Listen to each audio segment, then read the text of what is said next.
My name's Brian Rush. Welcome back to the Lodge here at Rush Custom Callers YouTube channel. Let's have a seat and we're going to get back to the next episode.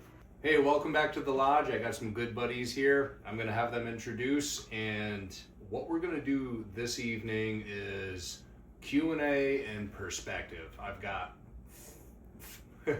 three good friends of mine and my partner Andy right here. So I want everybody to introduce themselves, and then we're just going to go into this little bit of Q&A, and we're going to give some perspective on dynamic of calling, coyote behavior, education, and all of this is educational tutorial for your success. So you guys have at it. I'll start it off first. My name's Andy DelliVeneri, and me and my buddy started Downwind Outdoors Coyote Hunting YouTube channel like 15 years ago. It's kind of dropped off in the past few years because everybody had kids and it was tough to get the time to go out there, but we got into the night game coyote hunting, and we took all the stuff we learned from daytime coyote hunting into night and put it into that with the thermals, and we've been able to do pretty good when I've been hooked up with Brian out hunting and these guys. So I'll let you go next.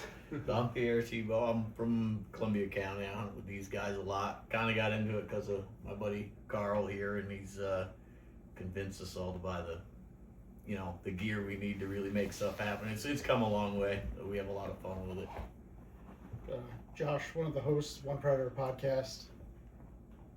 Same story. Carl, It's always my fault. Carl got me into this. Been doing it about 10 years now, and couldn't imagine life without it. Well, I'm Carl Altomer. I put the needle in everybody's arm.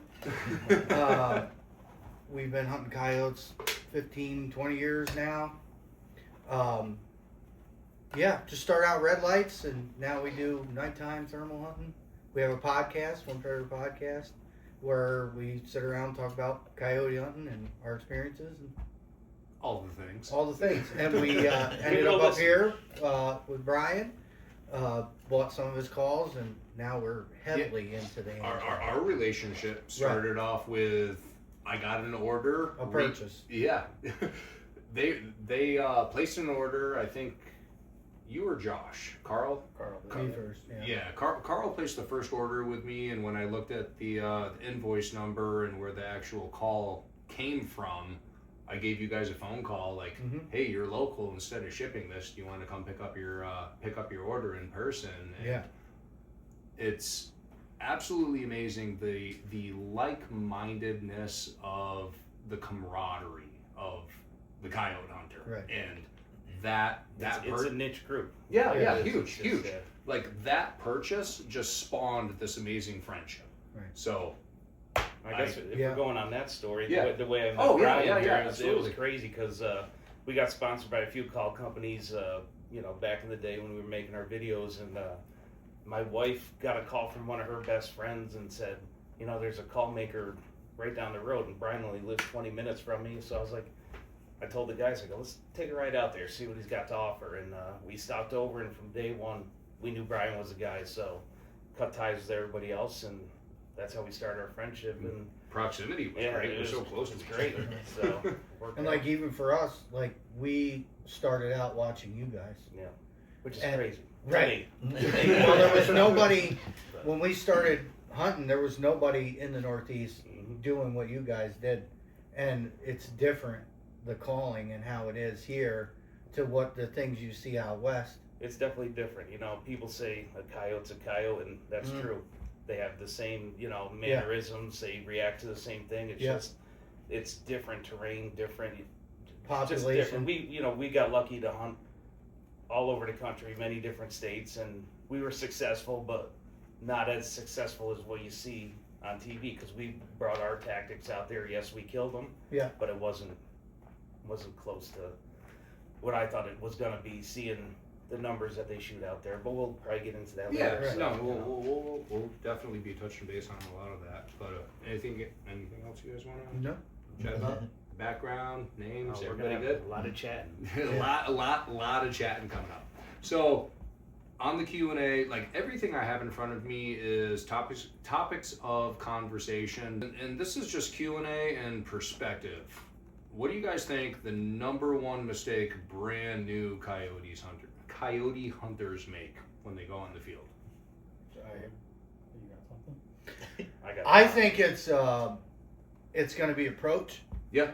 Wind direction and approach. Mhm. Because of terrain or anything, water changes wind direction. Mhm. You check wind, you using your hunting app or phone or whatever, and then when you get there, it's totally different. Structures, that kind of thing. Yep.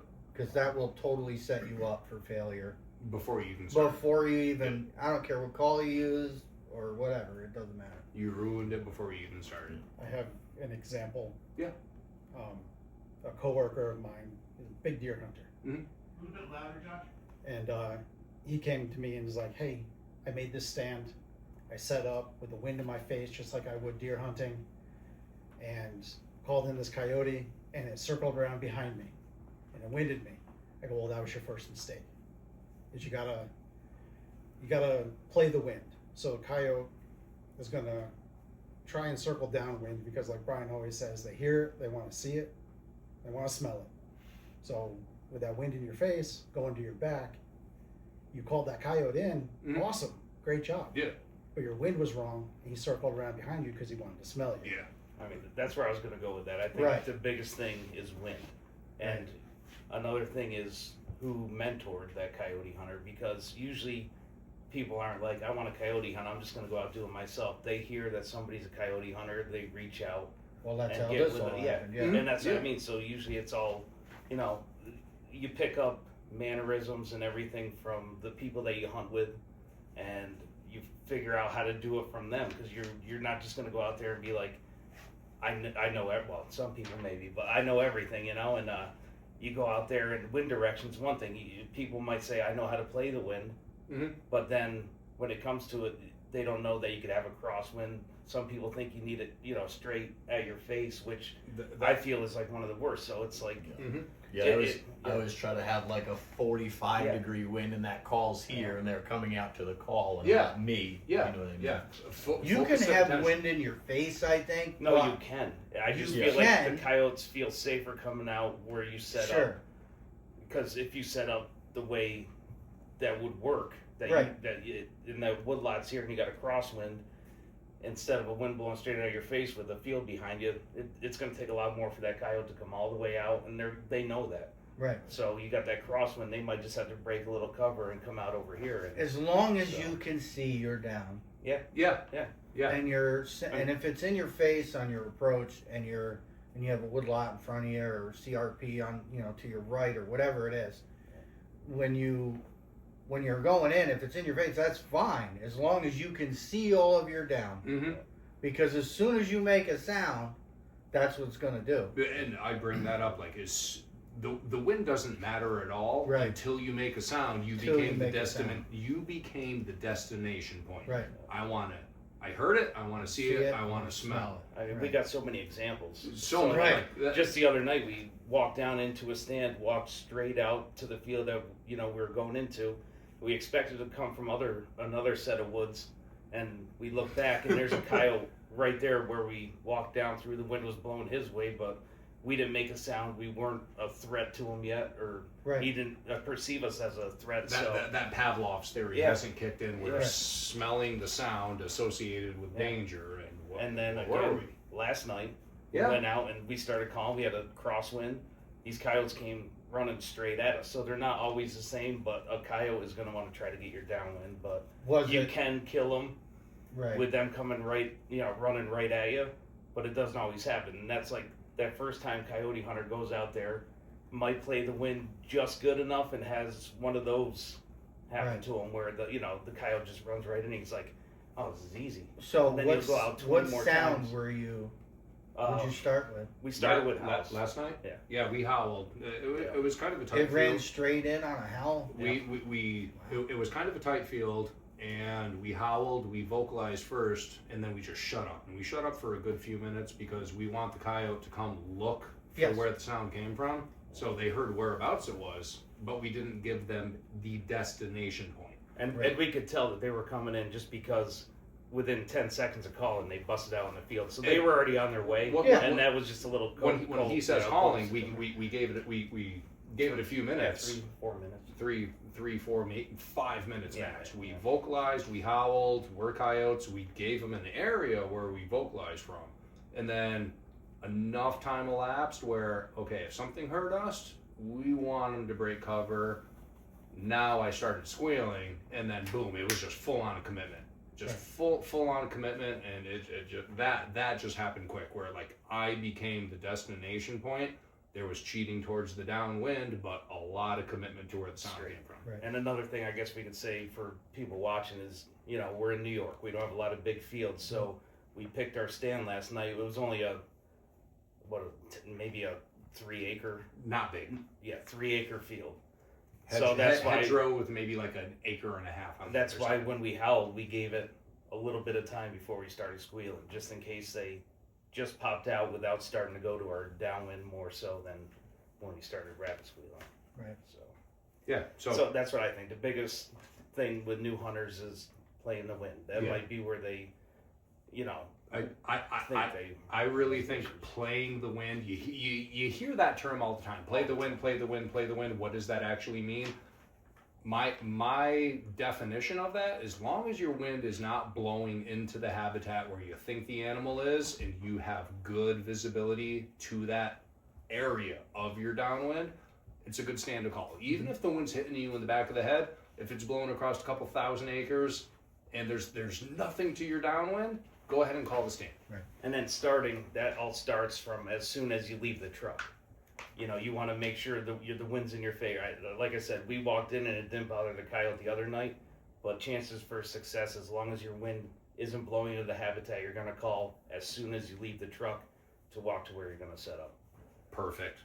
So that's a very, very good conversation of what's the first mistake a brand new coyote hunter can make.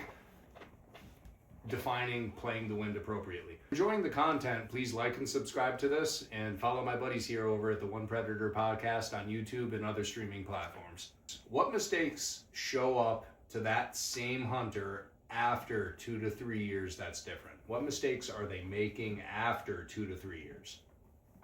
I feel like for me at least, like this happened with me a lot, it's like complacency, because a lot of the times you go out and it worked once, and you try to make it work again, and at a lot of places that is right, but if your wind's slightly off from what it was before, the coyotes might not be there at that time. I mean, I feel like there's a lot of mistakes we all make when we go out there. Some we can like recover from, but there's still the wind direction, or I would say like maybe slamming a door when you leave the truck. That's my biggest thing. Oh, like, God, yeah. I don't feel like that hurts anything, because maybe you parked at a farm and they hear stuff like that all the time, but it's just like woodsmanship, you know. You make sure you're quiet going in, going out, and it's just like, that's just for me. That's like a pet peeve for me. But, You got something, Pierre? I think like calling is a lot of it too. You know, kind of back to the first question too. You know, that you change your calling and stuff like he's saying. You go to the same field, you run the same sounds or something. You know, Stand in the same place. yeah, you see, right. Instead of like, okay, the wind's a little different. Let me just shift. I'm always on the top of this hill. Let me just slide down another 100 yards to this corner or whatever. I played, you know, lucky cottontail last time. Let me switch to a different, you know, woodpecker or some other different distress. So you're not like kind of, I mean, because I find myself doing it. Like anybody, I guess you'd have like your favorite calls. Yeah, don't fall your into a favorite rut. noises. Yeah, like you play that same howl, you play it on your electric call or whatever. You know, I find myself doing that every once in a while. I'm like, shit, I think I played. It's all right. You know, I find myself saying, I think I played that last time I was up here. It might have been 2 weeks, 3 weeks or something, but you know, if they know they've heard that sound before, and then they either saw you, smelled you, or whatever, even if you didn't see them, if they come to the wood line, didn't show their face, you never knew they were there, but they still smelled you. They relate that to. But you might get lucky, you have a transient coyote Right, in there right, at that time, and exactly, then that one right. never fresh ears and never heard it. That complacency thing, I think, is. I brought that up on your podcast. I talked about it on the YouTube channel before about that pine cone incident. I mean, stupid story, but sitting in a deer stand and early season, plenty of vegetation. It's early October. Here comes this 2.5-year-old buck. I heard the footsteps. I grab my bow. I see what the target is. Not my age class. Not going to shoot it. And it's chewing like a piece of bubble gum. And as it gets closer, I can just hear this crunching. And that buck was chewing on this dried out pine cone, just loving life. Right. Absolutely loving life, just chewing on this thing like a piece of bubble gum. And I recognized isolated incident. Like, oh, that's funny. Deer don't like pine cones. Yeah, like what was so attractive about this pine cone? Then you got that other guy that's like, that novice hunter that's gonna be like, I need to find the pine groves. Yeah. I need to find like all of the non-deciduous trees, and that is the food source. So they take an isolated incident and they apply it to the whole entire population of animal, and that's the guy that's going to shoot himself in the foot. And I also think the guy that's going to shoot himself in the foot is the guy that, right here, 2 to 3 years, that's different. If you're successful early and you have success, like, break down your own stand. Like, how were you successful? Like, learn from your success, but was it an isolated incident? Like, the wind was hitting me in the back of the head, it was kind of blowing into the habitat, and this coyote just happened to come over from this direction to get to my downwind, and it gave me a shot. Or I started calling and it just periscoped up and I took a shot. You go to that same stand with that same predominant wind direction, you're shooting yourself in the foot every single time. So the best answer to that, I think, is complacency. I can add on to the pine cone story, because we got one video on YouTube still, and we were turkey hunting at the time, and turkeys were just about to pitch down. It had a hen coming into the decoys, gobbler was coming. All of a sudden they got spooked, and I look over to the right, and a coyote's 40 yards running out with a soccer ball in its mouth. Like, this video's on YouTube, you can see it.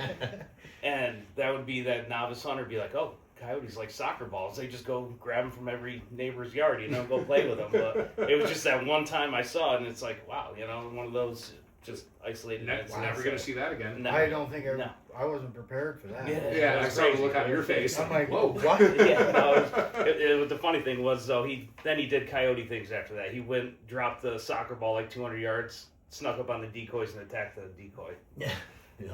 It was pretty cool. We got it all on video, so. You guys got anything more to add to that? Yeah, I mean, I guess everything ties back into what Andy said. Mm-hmm. It's I don't want to say like doing things different, but like you get in this rut where you think you have to stand here and do this for this long, and I think that's a huge mistake. Yeah, and the more you are out in the field, it's going to happen to you. Mm-hmm. So think outside the box. And there's a few different things too. Like, there's many different calls that you could use. There's electronic, you got hand calls, different types of everyone.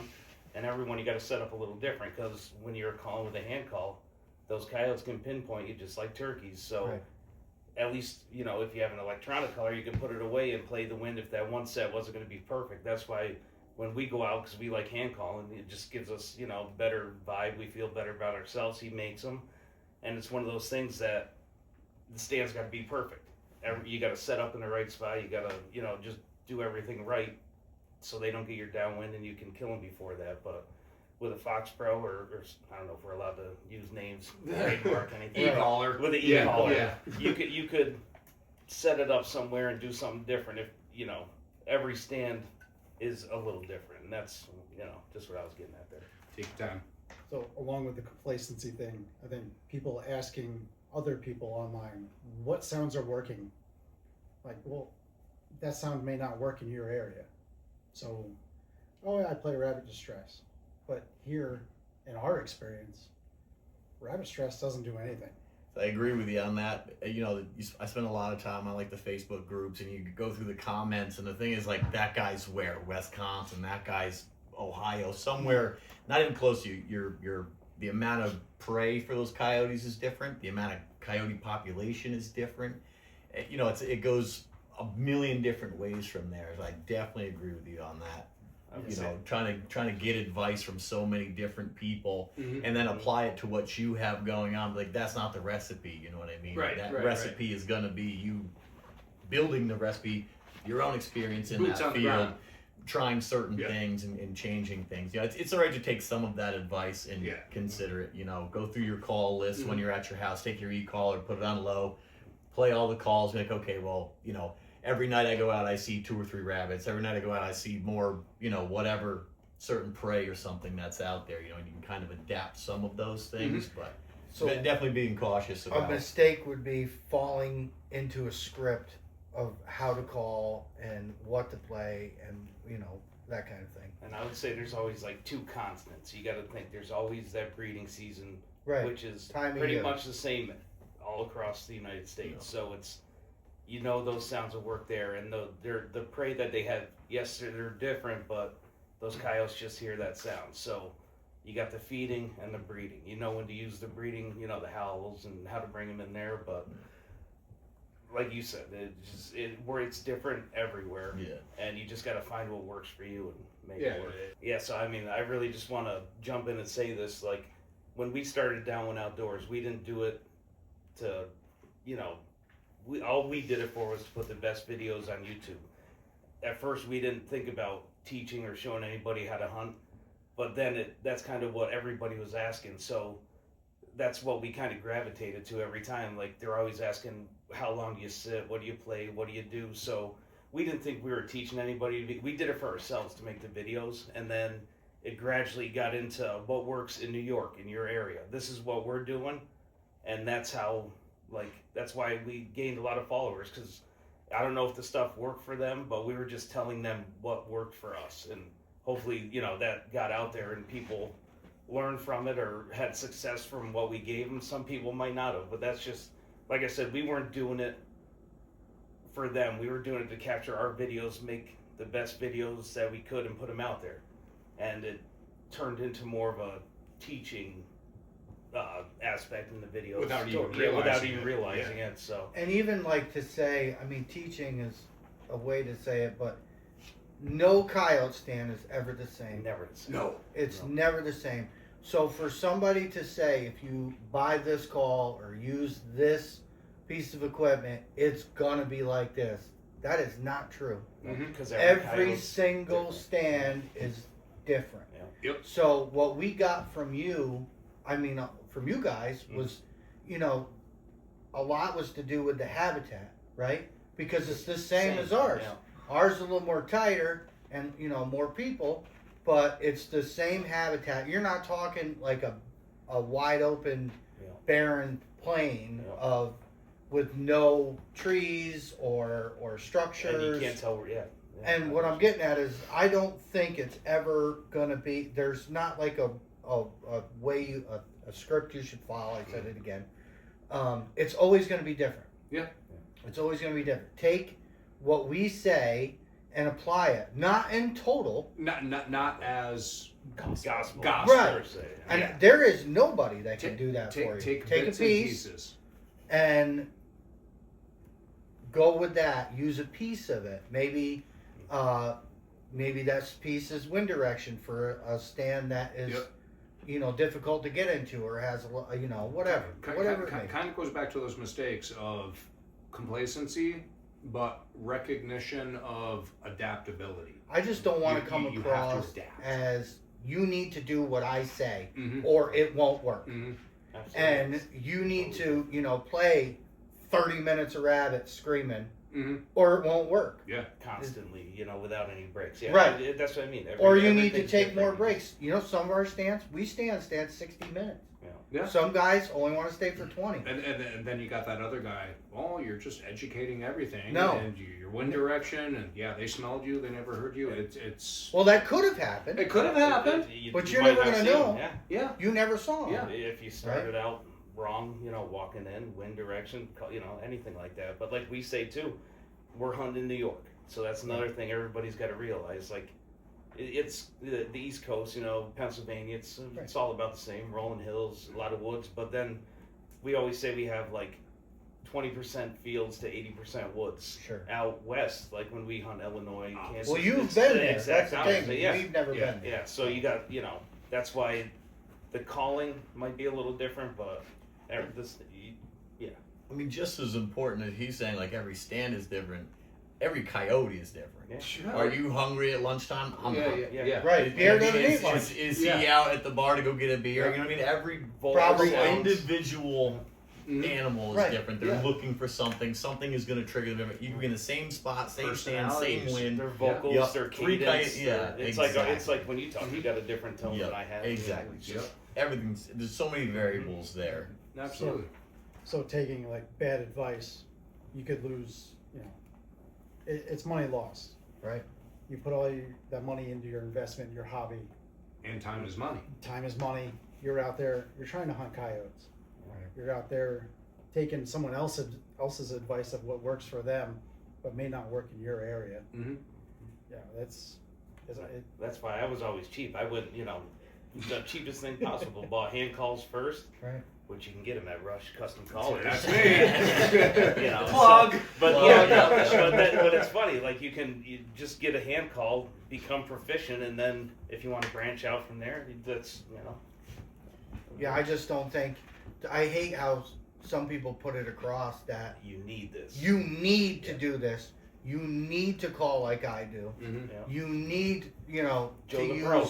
Right. I'm Joe the Pro. Follow me. Right. Yeah. You JTV. need to JTV. Why are they labeled as, a pro staff or whatever? It's because they're backed by a company that sells a product. Yeah, they lucked out and caught the phone call. Right. We And- have a lot of friends that have TV shows, and they'll even say it to us. They're like, the best hunters don't have the TV shows. Right. You I- learn. It's just one of those. I brought this up in a recent YouTube that we did, and it happened last night. Right. Gus from Live the Wildlife television show. Andy's- longest running television show, I believe, on the Outdoor Channel. Yeah. So Gus has had this 14th. I think we're going on the 14th season on the Pursuit Channel with Live the Wildlife. Gus gives credit where credit's deserved. There's no other title to give us in this field other than I'm a pro staff for Live the Wildlife. Andy is a pro staff for Live the Wildlife. I'm not a pro, though, I'll tell you that. Yeah, But yeah. I'm just saying. You're my Joe the Pro. Yeah. So we have this title because it's recognition in this industry. I sell a product, I build a product, but the best thing about Gus is he gives credit where credit's deserved. Gus wants to come out, be successful in the field, and Gus isn't gonna talk about this is how you do it, this is the gospel, this is how it happens. No, I'm going out, I'm hunting with Brian, I'm hunting with Andy, we're They're going to this coyote property. hunting. That's Yes, what it's like if we yes. were going deer hunting, I'd be like, Gus, No, take me with Gus, you. Show take me how to... with you Yeah. to go It's- archery whitetail. that's it. That's Gus's If forte. he wants to kill a coyote, he comes up here because he knows Yes. that we So know the area. He and gives the credit where credit is deserved, and that's the difference between some guys with look at me, I'm Joe the Pro, I know everything, and other guys that give credit where credit is deserved.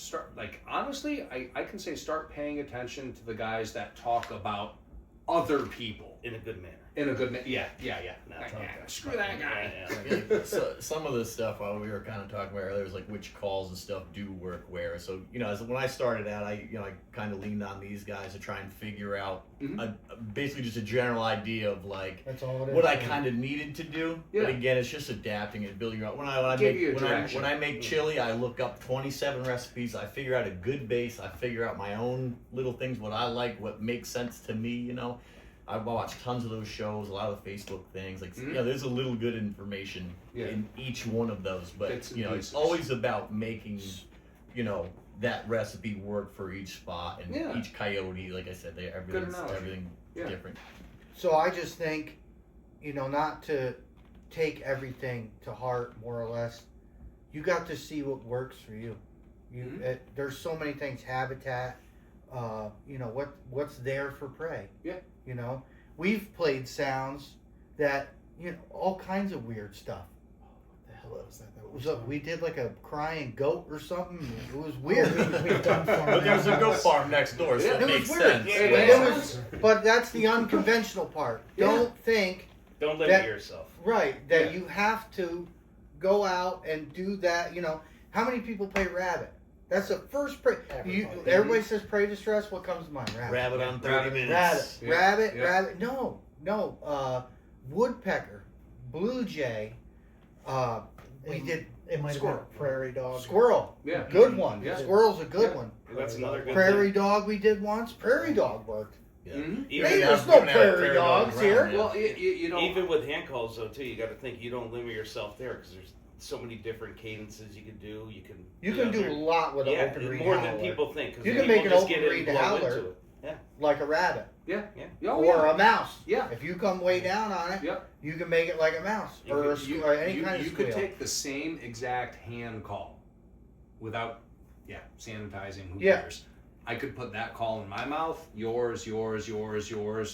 Cadence of tone Totally and how we're different. all going to blow into it. It's marketed as a rabbit squealer. Right, It is a small mammal in distress. right. It sounds similar to a rabbit, but it's opportunistic food source for a predator, and you're just ringing the dinner bell. Even making purrs in a rabbit That's call. Yeah. That's what one It's- roll your it's a tongue. You whole did, you Rolling know, the different- tongue. It's a whole Yeah. different. You do not need, and we've always said this. You do not need thousands of dollars in e-callers.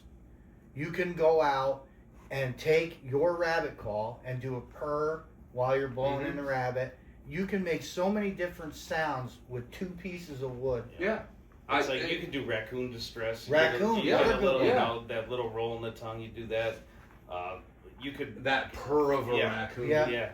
I mean, you could growl the coyote fight. Yeah. You could do all that stuff. You just practice. Like Practice. you get a turkey diaphragm call. It's not, it's not going to be perfect the first time. You're not limited to one vocabulary of one sound, like unorthodox, think outside of the box, and how many different sounds can I actually create out of this one call? Like that. This lanyard right here, I got 4 calls on that. I'm very, very, very limited to the vocabulary. Right. But the cadence of tone, how I blow through them, and how I can manipulate this versus a $1,500 e-collar, and I'm not trashing e-collars. No. I'm not trashing guys that use e-collars because it's a versatile tool. Right. But the marketing and the ploys that go into a lot of them, it blows my mind. Some of these e-collars going over $1,000. Yeah, Yeah. Well, there's. Yeah. I won't mention the name of one. It's like $2,400. Right. And it's just a speaker box. Mind blowing. Like I always say this too, like when we do our seminars and stuff and try to show people, how to do this. I think the coolest thing about your calls and what you do, it's not even the sound. It's just that the way you can market it and say like, oh, when you deer hunt or you have a favorite tree stand, a favorite tree, cut a limb off that tree. It just you can have a memorable piece. The sentimental The sentimental attachment. value, yeah. Like you say, you got your favorite stand, coyote stand. You go, cut a limb off the tree, make a call at it. That's awesome. I got one. I just feel like that for me. That's more sentimental. Now. I Absolutely. think I'm getting old. I don't know. But, I got it's like one rack over on the shop side that's just dedicated to like the custom orders where customers send me lumber dry 'em out. and I go through the whole drying process. I have specifications of what I want for that, so I know what kind of lumber is coming in. But I build a call from the lumber, from the customer, from their sentimental place, where their kid shot their first deer, an old fence post, something that's special to them. And that, oh yeah, you guys. Yeah. I did that for you guys. I mean, I didn't mean to plug. Of No, course, yeah, I wanted yeah, to plug you, but it's a plug. it's like I feel like that's the coolest thing ever. One- People don't think about that. They think they're just gonna get a call, but if you wanted something like that, you could do it, and that's one of the coolest Like, things. and one of the coolest parts for me is as a game call builder, I build the product, but it's with my digits. It's my eyes, my hands, the caliper measurements. I built that. I love getting the feedback. I wasn't there, but I was a part of it. I get the pictures, I get the stories. It's so gratifying to know I was a part of their success. And what I'm building it's a tool. It's nothing more than a tool. You got to apply the knowledge to be successful, and it's nothing more than a tool in the audible arsenal of what you're doing. And the other thing with e-collars is like, I don't know if this ever happened to anybody else, but it has happened to us. We've been on stand and heard another e-collar. Oh, for sure. There's and definitely like, a lot I more predator knew- hunters starting. That howl was from a playlist on my. Try and do that with a hand Because call. they sound Yeah. the same every time. Try and do that with a hand call. With a You hand could be call. in the next field over from a guy that's hand calling, Yeah. it's not going to sound the same as when he I'll- does it or I do I'll- it. But an e-caller And- always will Yeah. sound just like. And for us, like, for me at least, when a coyote's howling and say they throw out a challenge howl, Yeah. you could just jump right on there, give Yeah. it back to Give them, it right so you back. cut them off, Yeah. or just like a turkey that's gobbling. Yeah. Yep. Yeah, Instead that's of very going important through with a challenges. list. Then you got to do it. You might be a God, second what too do I do? late We gotta to find make it. that successful. Yeah. But that's just Yeah, that's the other thing. Like, so, and anybody who's, if you've hunted in the dark, when coyotes come in, things happen fast. Yeah. Right? So now you're scanning, rifle, and you're doing this at the same time, and you'll have a coyote go from 200 yards to 80 yards and Quick. fast. Quick. Or if they come in Some from people behind say, you. why didn't you shoot them at 200 yards? Right. But that's. I want to drag them this far. Yeah, exactly. I hear you. One of the things that impresses me with hunting with these guys is we'll set up on a stand. They'll bring the e-collar out. The e-collar's somewhere. Josh is down one side. CJ's down the other side. And between the three of them, the e-collar, Josh, and Carl, everything's just a little bit different. They're like fighting with each other. They're Yeah. fighting with the coyotes that we heard howling. The e-collar's chiming in. There's just always so many different sounds going on, and none of it is ever the same. It's really impressive. Versatile. And those calls, they just sound so good. They sound so good. With like the practicing with the hand calls is, we call it windshield time. Yeah. Yeah. Always. So you're riding in the car on your way to work, you're going run errands, you're by yourself. Bring that howler with you. Not with your wife. No. I don't I lost that battle. I do it all the time. Don't Yeah, you don't should have see someone else in the car. You'll blow their eardrums out because those things are loud. Windshield time. I do it on my way to work. Mhm. I'll do it on my way home in the morning. I work Yep. nights. For our listeners who are chiming in, no, but I'll be riding along highway time, just blowing that Do it thing, all the time. get Yeah. as much practice as I can. And that's the other thing is we practice a lot. Yeah. Practice, A lot. proficiency. Like this is super easy. Something I brought up The hand before calls. where, you have a conversation where we are capable of human error. You fart, you burp, you sneeze, you screw up. It's fine. You don't stop like, Nope. oh man, I just blew this. No, it's recover. Yeah. Practice, get proficiency. You're gonna have goof ups.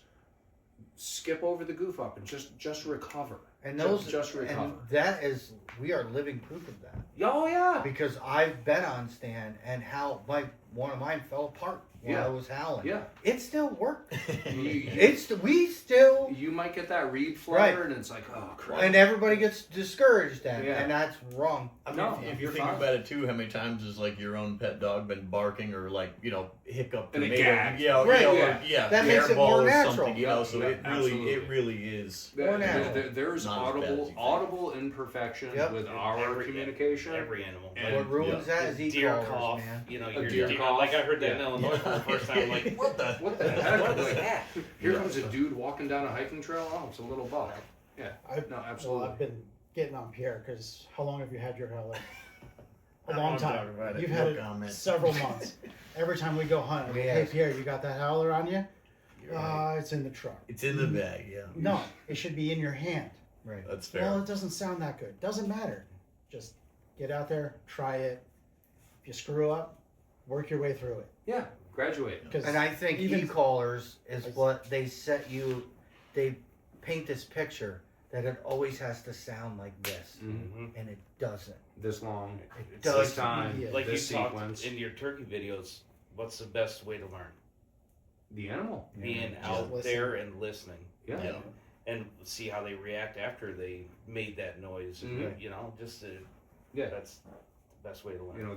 There's so many redundancies with things that I've repeated over and over, Mhm. like coyotes doing coyote Right. things, turkeys doing turkey things, like that. I like to think I'm a good teacher. Right.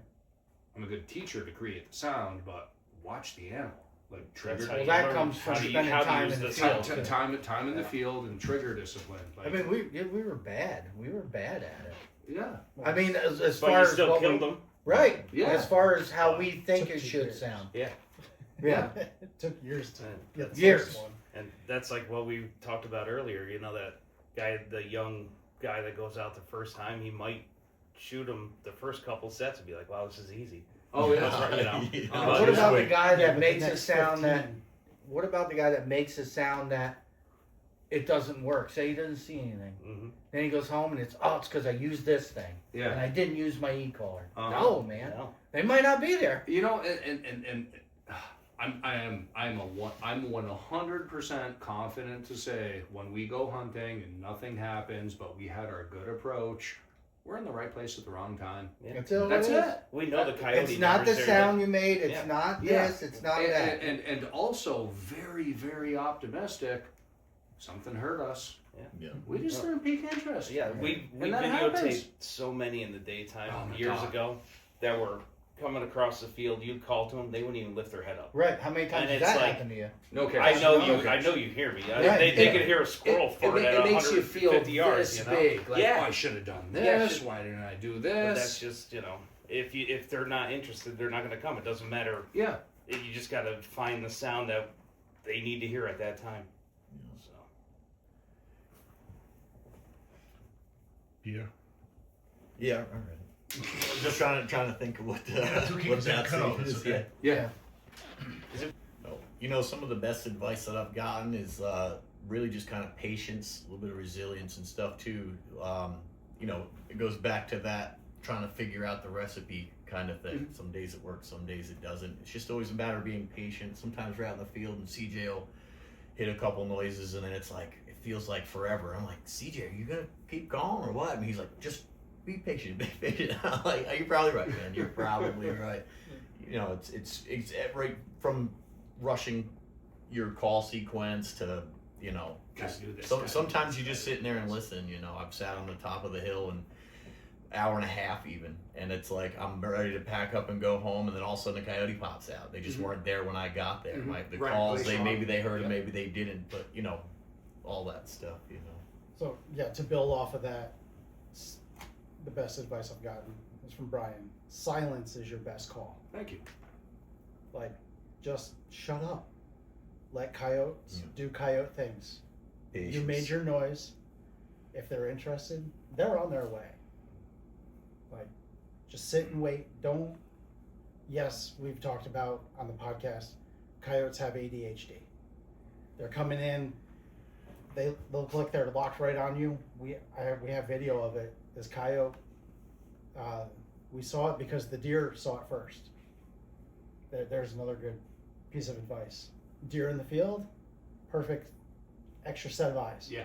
watch their The manners, best extra set of Yes. eyes. They're watching those deer and they start acting funny. For a reason. For a reason, exactly.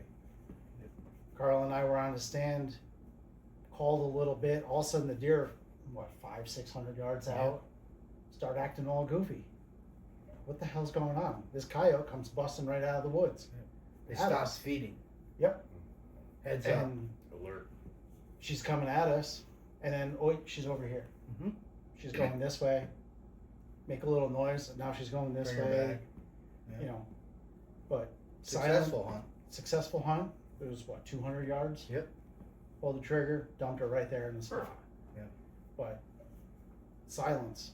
Just don't overcall. Don't overcall. It's only detrimental in the end. Yeah. You You know? got how many ears are hearing all that noise that you Mhm. won't even see, you know? Then Right. they know something was there. Maybe they'll come out to the field and smell where you were, and then, maybe the jig is up for next time. But Yep. Learn the animal. It works really well in this area too. It kind of goes back to Oh, that. yeah. Don't take my advice. Yeah. Like do your thing. situational Be area. patient. Yeah. Be This is patient while you're our learning. gospel. Right. Take bits and pieces. Yeah. Take bits and pieces. Right. Just be we're just telling you what's worked. Right. for Yeah, us. absolutely. Yeah. But- Being patient while you learn is definitely huge. I Nice. feel like my biggest piece of advice that with the furthest was door knock and get as much land as you can.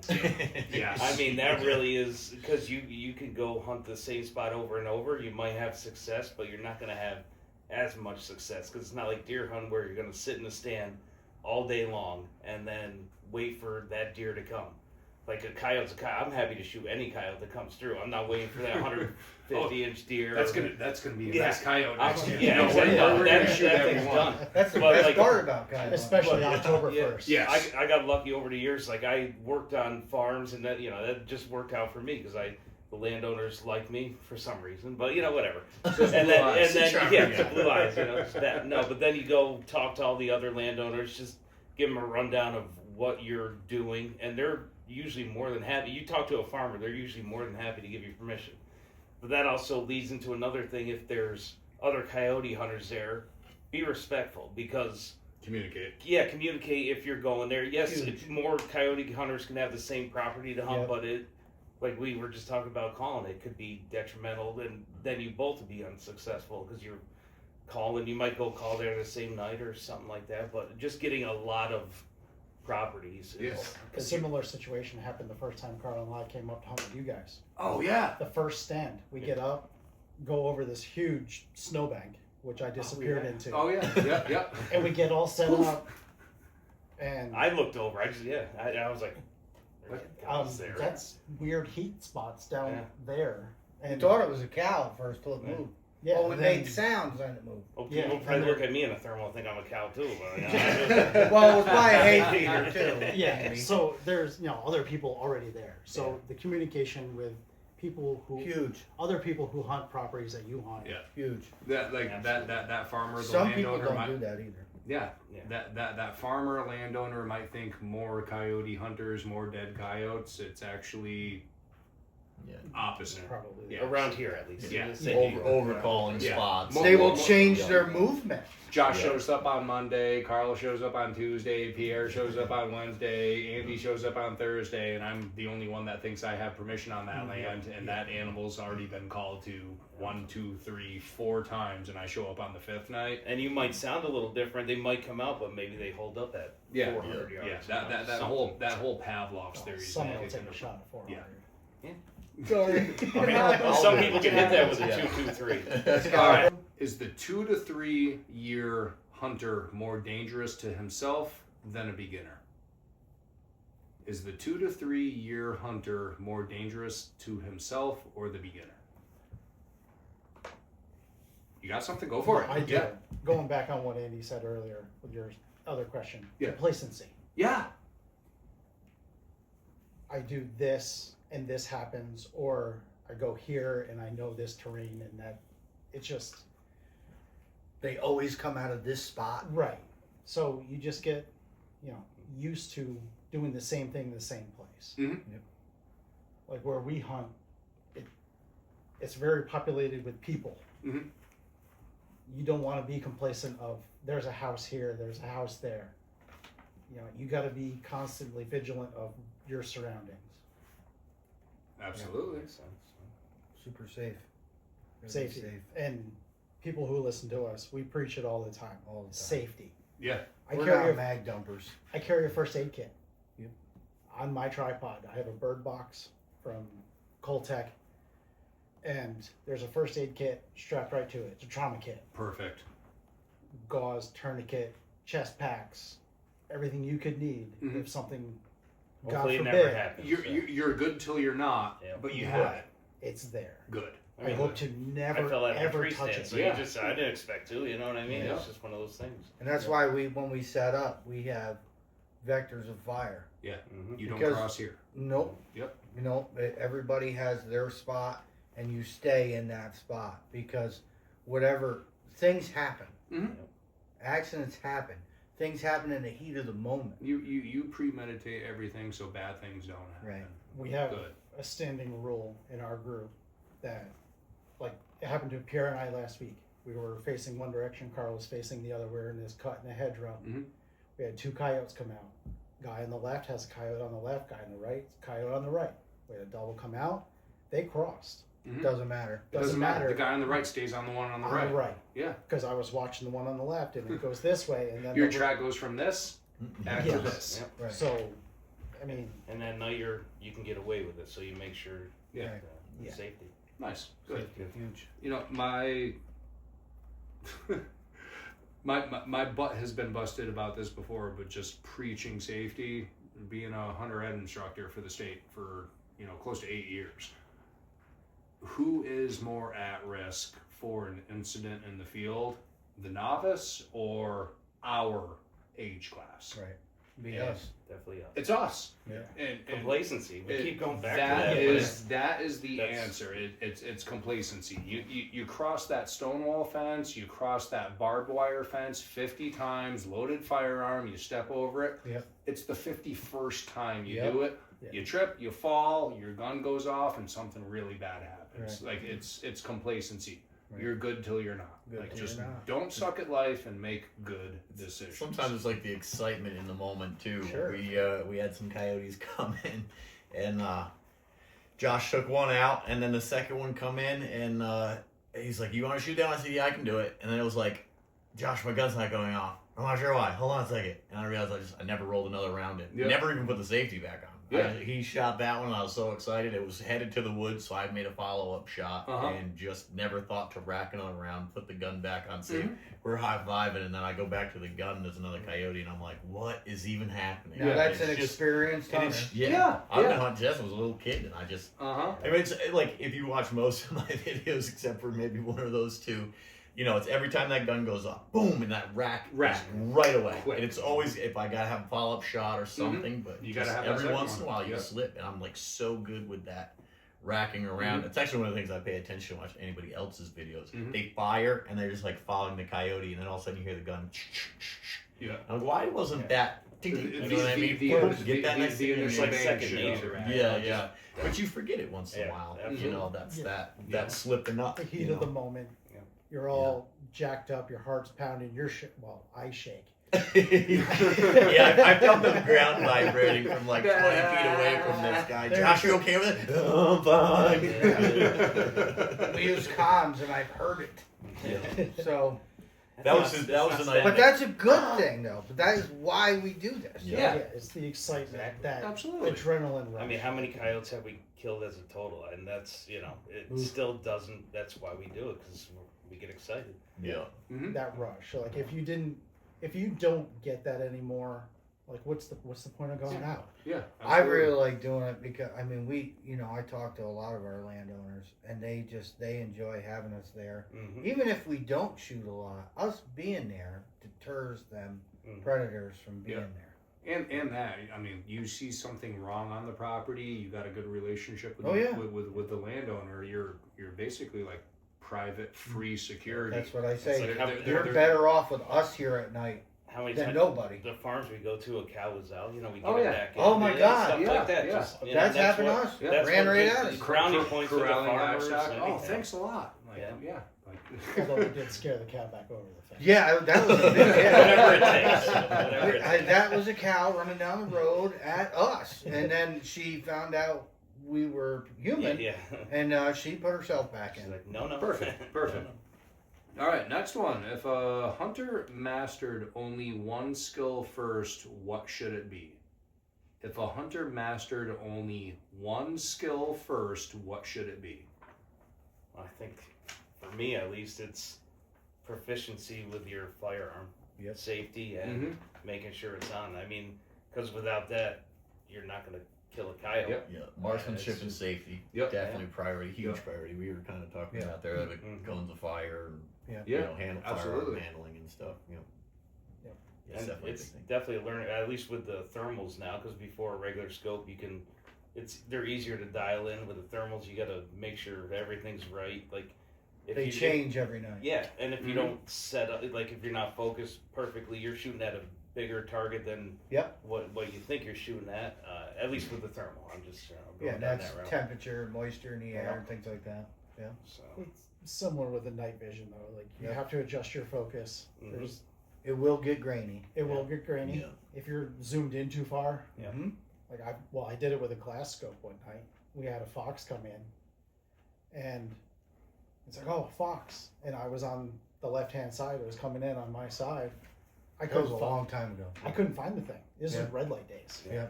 I couldn't find it because on the last I don't stand, think for it was whatever on the way reason, in. I zoomed that thing in full power. yeah, Oh, I don't- yeah. I don't And then know. you didn't go back down I to Right. forgot to And cut it that's- down. yeah. So I'm trying to find this little animal. You know, zoomed all the way in. and my field of view is only this big. And everybody's different. Like some people, like me, I like shooting them at a higher power. I know, Jared and you like shooting them at a lower power when they come in. I don't know. For me, I just feel like it shakes a little more, but I know that crosshair's out. So it's all preference there, but as long as you're proficient, you practice, I feel like Practice. that's, you know. I adjust my, I used to use picture-in-picture, Mm-hmm. and I realized that without the picture-in-picture on, my field of view seems bigger, Mm-hmm. so I'll adjust my zoom on the fly. Okay. It's Yeah, he just a likes knob that on the better. top, Yeah. and it's real cool. That's a new development, actually. That was this year. Yeah, that was this year. That's being different than everybody else. Mm-hmm. But it shows you're always learning what works for you. Yeah. That's another thing. Not broke, don't fix it. Yeah. I mean, I leave my Or if night it is vision broke, on. fix it. Yeah, I leave my night vision on the same settings pretty much. They all kind of work, and I say kind of. They all work really well for me. Mhm. You know, I get to the field, I adjust my scope, I look, scan everything before I turn the caller on or whatever. You know, a lot of guys use like thermal, and like for me personally, it's tough to like get a really good animal ID, like what your target is. You know, it's another safety thing. You don't know if it's a neighbor's German Shepherd This or happened whatever last else. night. You're like, Go ahead. it's so easy to really ruin the day, the night, or whatever, with a situation like that. So, target ID is another super important thing to always keep in your mind. When we pulled up to a stand last night, we, the long and the short, we actually drove through habitat that we were going to be calling into. If you walk through the habitat, that's human scent. So we're just a truck. We're a truck on a tractor path, and the frost was comfortable, the snow was gone. We could actually drive that extra 3/8 of a mile to get into that field that we wanted to call. Lucky for me. So we park next to some tall grass. We get out, and the very first thing I see, I do a 180 back towards where we just drove through, and there's heat signature. And I kind of giggled. I said to Andy, I'm like, over here, there's something over here. I'm like, it looked like a kangaroo. Yeah. It looked like a kangaroo sitting on its butt with those little T-Rex arms. Yeah. You could see coyote head, you could see coyote ears. I don't know what it was. Wow. Like target ID. I'm not just gonna send one like, oh, there's a heat signature, send one at it. Plus, you don't think because we just walked through. Yeah, there, we literally just within 100. We literally drove within 80 yards of where this thing was. And It was walked out. probably bedded down, parked the truck, got out. I'm like, yeah, we're trying to be quiet. Everything's blacked out, but we're making a little noise. Get out and look, and this thing's just sitting there, and it looks like a kangaroo. It looked like it had these little T-Rex arms. I couldn't make out what the heck it was. I just need, what are you? Some lip squeaks. Just give me this. Yeah. Just a little head cock, yeah. like little body orientation. Yeah. Yeah, it was Kyle the whole time. Dead to rights, probably 120 yards from us. Body language with a thermal, super important. It's super, like, Well, to piggyback off that, like It what was it, dead. 2 years ago. it was dead. We didn't shoot it. 2 years ago, opening day. So we, there are houses around. It's like we're in New York. It's not- Agriculture fields, yeah, a but- bunch of habitat. So we get to the one spot that's always producing. This is the first day of the season. We're all pumped. We got out there, and like we got out, walked out to our set, just was getting ready to call. We're like, oh, it looks like 3 coyotes over there. They're just over there running around, playing. And we're like, okay, let's see what happens. If we squeal them, and the good chances. Well, one of them, we actually had a scale of size. Oh yeah. There were 3 of them, but when you looked, one of them is huge compared to the other 2. And it's funny, we started squealing, and it wasn't 10 seconds. 2 of them, you could just see, looked this way, perked right up, and ran right to us. Within 80 yards, we did the 1, 2, 3 shoot, and as soon as they dropped, we're looking for the other one, and that thing was 400 yards away, but it was running right back to the house, and it sat down and started barking. So that, I assume was a German Shepherd, because it looked, you could tell the difference in the dog. Yeah. Like prototype, we actually had the scale of size. Yeah. Oh my God, that thing's huge. Yeah. We started calling Happened to us too. and just squealing, like early season, October. Like, okay, This year's pups, they're unmolested, unmolested. by a call.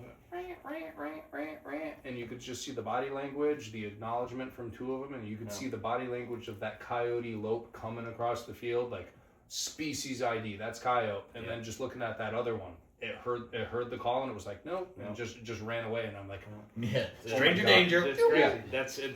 That's another thing we already talked about first year hunters. That's the biggest thing if you're getting into the night game, which it's easier in the daytime, or I would say harder to call during the daytime, but easier to identify. When you're Yeah. using those thermals at night, you gotta practice or at least know Have some proficiency. proficiency. Yeah. Don't just Yeah, go out there absolutely. ripping shots if you don't know what you're shooting at. Like anything, I mean, it sounds like common knowledge, but people get excited. So And it's, it's gonna be one of those incidences of one guy, one time, one property, and it's gonna ruin it for everybody. every single That's- one of us. Thanks for a bad And there's day. plenty of places, plenty of ways to practice. You can look at your own pets Yeah. and know Yeah. that, domesticated dogs, when they run usually or whatever, the tails are up. Mm-hmm. Coyotes are more down. Yep. You can look at with your own stuff and know that that's, and maybe you've seen those two coyotes, and the third thing put its tail up and ran away. Okay. Yep. Because we've had that with Mhm. domestic dogs, and we seriously, I'm so glad that we took the time to watch it, because we had we thought it was a coyote in the thermal, and until I got on it with the night vision and looked at it, I mean it was far out. It looked like a coyote, but it wasn't responding to anything that's we did. That's one It was thing. chasing deer around, but Dogs do domesticated dogs do that. Mhm. So, Mhm. Be cautious. Perfect. Super important. Cool. All right, next one. How do you approach a stand without educating coyotes? Kind of touch base on that. Yeah. How do you approach a stand without educating coyotes? Truck doors, Yeah. Doors. headlights, Mm-hmm. The wind direction. Yep. wind direction, all them things. Yep.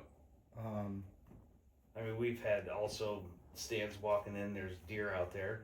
You want to try to weasel around them just so you're quiet. move out 'cause, away from them. I mean, the deer might run off. They might blow. I mean, that alerts everything. Sure. The Yeah. coyotes know what that means. Yeah. Danger's present, and then Audible alarm. yeah. Or if they run by them without blowing, and the coyote, what are they running from? What's going on? Yeah. If a I deer mean- goes crashing into the timber, if there's a coyote in there mousing, it's gonna scare the coyote. Yeah. I mean, it might come into the call after, but it's Yeah. just one of those things when you're approaching a stand, always be cognizant. Yeah, it's not just alerting the coyote. Don't turn your headlights off and crash into things though. Yeah. Does that happen? Is this from experience? Just me too, because I was scanning and hit a sign when I turned my lights off, and I'm scanning out High the five. window and hit a sign. 5 points. I didn't, until I heard it, banging off the front of my truck. I'm like, oh my god. Oopsie. All right. Dome lights. Oh yeah, just shadows and All the new silhouetting pickups yourself. when you open the doors, they light up like aircraft carriers. Audible chimes. I don't remember to take your keys with you, because my truck, you shut the door, it'll honk twice. Oh God, yes. I think pretty much any vehicle, even pre-2000, you leave a key in the ignition, you open up the door, and it's ding, ding, ding, ding, ding. Yeah. Take them out. It might not be the end of the world, but it's just one of those things that will help you in the long run. Yeah, It's if they're a- there, they'll hear it. Yeah. You know what Yeah. I mean? It's easier to not do it. Better And off it's not have maybe it alerted. won't scare them, but say you have say you go out and call and it doesn't turn out the way you want, and say it happens more than once. Mhm. Like every weekend, they know that they're going to hear a dang and a bang, and then they're going to hear a prey distress, Yeah. and they've been shot at Mm-hmm. and missed. Yeah. So then they're like, well, Stranger danger. I hear sounds and they bad things happen. associate Yep. sounds to Mhm. bad things. Yeah. Absolutely. And some people say, well, I don't miss, but if two come in and you don't get both of them, then Yeah. Right, it's you like- just that one. That's it. Or So, one you didn't see on the other side of the Yeah. hill or Mhm. anything else. Yeah. There's It- more out there than people think. So Yeah. it's, Something that we said before. We're hunting coyote habitat, and if we don't call something in, like to think we're at the right place at the wrong time. But I'm also very confident to say something hurt you. Oh yeah. Some Absolutely. diligent approach, but also diligent egress. Oh yeah. So when it's time to Right. get out, yeah. okay, well, no, we're done here. Time to go. Like, Right. no, hey, like, I don't know. Pack up. still, your de-escalation, your egress is just as quiet as your access. That's a good point. Because you're gonna go back. Good Yeah. point. Some point you're gonna go back. So like, don't announce your presence when it's time to go. Heard that before. That's good stuff. Thank you. So, you like the content, subscribe, watch, like it, share it, and check out my boys at the One Predator podcast here on YouTube and other streaming platforms. All right, so next topic. Here's the scenario. You call for 10 minutes, nothing. Suddenly, a bark at 200 yards, approximate. Now what? Which way's the wind? Here's the scenario. You call for 10 minutes, you hear nothing, suddenly you hear a bark at about 200 yards, now what? Which way's the wind? Exactly. And what kind of bark? What kind of bark? Right. Now- Barks and short howls or just bark? Just bark. First is wind direction. Yep. First thing that comes to my mind is What did I do wrong? What did I do wrong? Yeah. Wind direction. Yeah. If that coyote barks, is it associated with that warning bark? Associated with what I was doing? Or you have the extreme confidence that coyote is totally upwind from you? What's that coyote barking at? We had a situation where I walked up through the field. I just had my girlfriend at the time. She didn't have a gun. And we walk up and we come up and we set up in that same spot up on the, where we were, with the other not racking around situation anyway, that property. And I get up there and I look and there's a hot spot on the end of the field. And I was like, man, it just looks like a deer laying out. And I mean, I've hunted this farm since I was a little kid, and I think some of that complacency then. There's always deers leaving up there. No big deal. We get up, I set up, and the wind's going this way, so I go and set the collar out where I think it's going to make the most sense. And I told my girlfriend, if you see anything, just make a bark noise and get my attention. And as I'm like halfway out setting the call, all of a sudden I hear barking, and I'm like, is that her? And it's just like over and over, and I'm like, what is going on? And I'm like, I thought the collar was on, and so now I'm scrambling. I look back at her, and I can see her with a thermal, and the dot just happened to be straight behind her, and I'm like, panic mode, so I just come straight back to her, and sure enough, that was a coyote in that field. Mm-hmm. And what happened was they were laying down, and there was two more coyotes that had nothing to do with me calling or coming in or blowing them out, that just happened to be coming through, and they heard them, so they started barking. Mm-hmm. So that's part of that, like, be patient and try and figure out what's happening. Yeah. They're barking at them, they're barking back, figure out what that sequence sounds like. That's try to live match that. animal interaction. Yeah, so I kind of sat there with the collar for a minute, and I said, I'm just gonna put like rabbit on really quiet and just see what happens. And I played it for like 2 seconds, and it turns and just comes straight at us. It stopped, it looks back at the other ones, it comes back even further, and I shot that one. The other two come up over the hill a few minutes later. I shot one of those. Then we turned around and two more came from behind us, where I was originally planning for them to come from. Damn.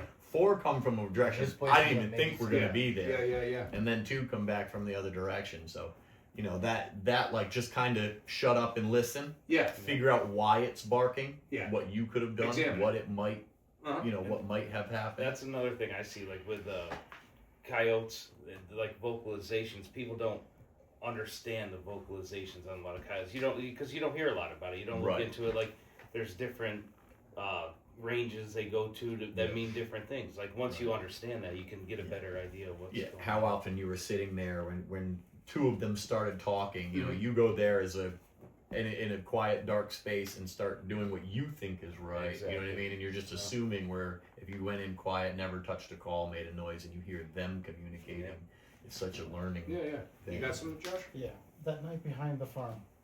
Do you remember which way the wind was going?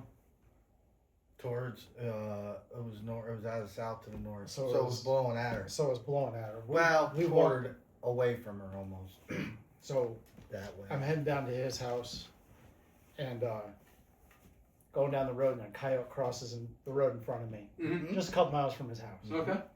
And I get there, and I go, I think it's going to be a good night. I just saw one cross over here. He goes, well, that's going right That's to the where farm. we can go. We Right. can go there. So Perfect.